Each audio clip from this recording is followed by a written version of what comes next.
Hindi ka makakakita ng perpektong ina. Pero, pwede kang makatagpo ng napakarami, milyong-milyong mga bagay na mabuti sa isang ina.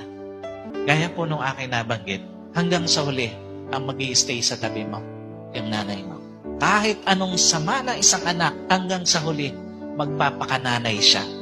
Kahit anong sakit ang idulot ng isang anak, hanggang sa huli, magpapakananay siya. At kahit anong pangit ng sitwasyon meron ng isang anak, magpapakananay siya. Alam niyo, hindi pa naman huli yung lahat eh. May panahon pa habang kasama natin, bigyan natin ng tamang pagpapaalaga. Yung mga nanay na ibinigay ng Diyos sa atin.